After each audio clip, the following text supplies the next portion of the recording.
Let me share some DoorDash tips that I've learned over the past few years that will help you make more money in the year 2022. If you're only working the busy times, you may not have to schedule yourself for a shift.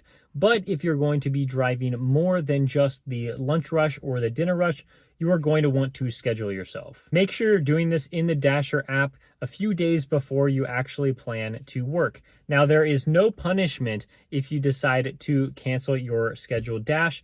And so I would just schedule as much as you want for however long you might think that you're going to be working. I don't think this is necessarily something you should obsess over by scheduling yourself 5 or 6 days out and you feel like you have to do this every single time. But it is a terrible feeling when you are trying to work and you open the DoorDash app and realize that your area is gray and you cannot deliver. When looking for orders, where should you sit?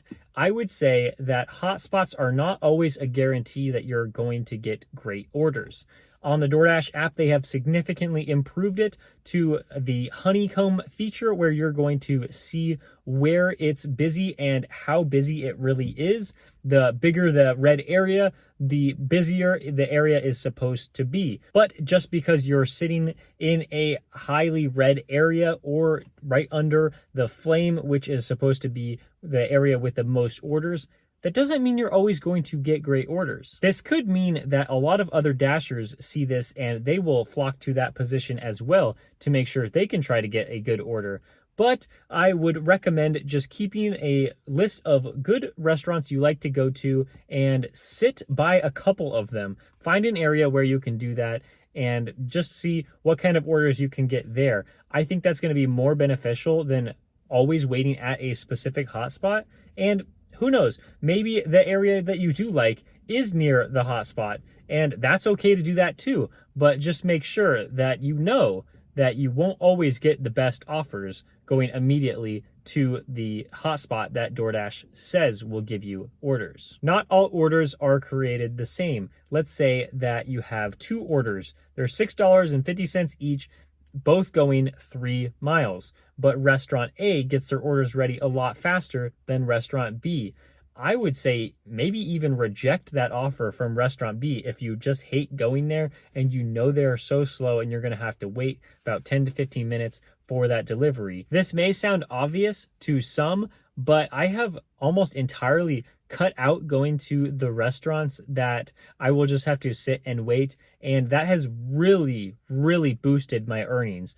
I have a set list of restaurants that I love going to, and I will even accept worse offers going to those restaurants over the more high-paying offers going to the restaurants that I don't choose to go to. I really do think that this has helped increase my earnings, even rejecting some really good offers from some bad places. Speaking of bad orders, we have red card orders. You know, I think most of them are bad and I'll just reject them immediately, but some of them can actually be beneficial to help you make more money. Since this is a preview of what I expect 2022 to be like, I would say red card orders are significantly improving. The DoorDash pay for red card orders has gone up compared to the recent past, and I would look for the DoorDash pay to increase even more as we get further into the year. So I would say maybe reject most of the red card orders you get,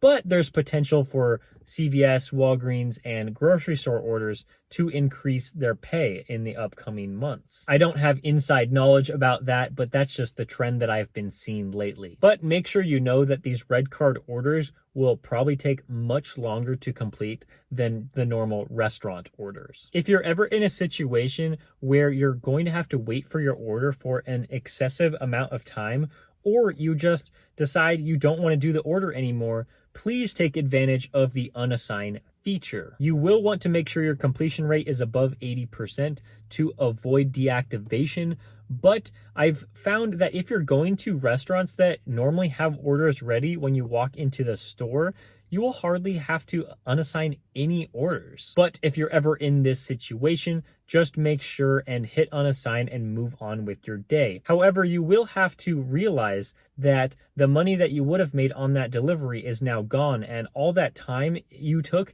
between accepting that order and right now, you will have wasted it, and hopefully you can get a much better offer when you accept your next one. If there ever is a problem and you don't want to unassign this order, then make sure to chat with support and explain whatever the situation is. Make sure to chat with them and not call them, because chat is significantly faster right now than calling. But if you ever feel like chat is taking way too long for somebody to respond to your message, then go ahead and call them. I often have support running as well as being on the phone with them to figure out which one is going to be first. And I think this is perfectly okay, because if they happen to answer your phone, you can just end the chat session, and that would be no time wasted for them, and they can move on to the next dasher that's trying to chat with them. Chatting with support is very important when an order needs to be canceled. Let's say the restaurant doesn't have the ingredients to make the food, or if the restaurant is closed. You are going to want to chat with support to do this, because you don't want to unassign the order and make it hurt your completion rate.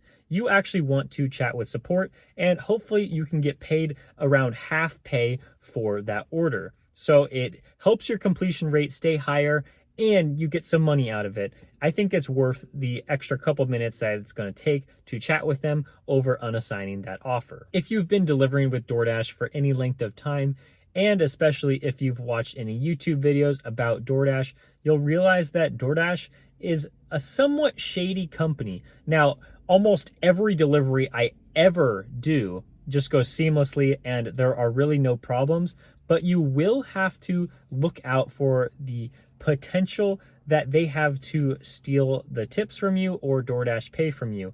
I have a video about that I recently posted that you might want to check out if you're worried about that. But my main tip going forward for 2022 and the future is to take screenshots of almost anything that you think is relevant information. I always take screenshots of every order that I accept, not just so I can make YouTube videos with it, but so that I have proof that I was actually offered a certain amount. If you're ever worried about DoorDash paying you a few dollars less than what you expected, I would recommend taking screenshots of the offer as well as when you complete the order, and you can see how much you were paid for that order. Like I said, this does not happen very often. It is very rare, but there are situations where this has happened to me. However, that does not mean that just because you take screenshots that you will get paid the fair amount. But I'm just saying, at least you have proof if they actually want to pay you. Support does a very good job of making sure that you are redirected to make sure that you don't get the money that you think you deserve. But I guess that is just the cost of doing business with DoorDash. So if you're ever really worried about working with DoorDash, there are other apps out there. I can't say that they're any less sketchy than DoorDash, but at least that's an option for you if you want to do that. So thank you guys so much for watching this video. If you liked it, please give it a like.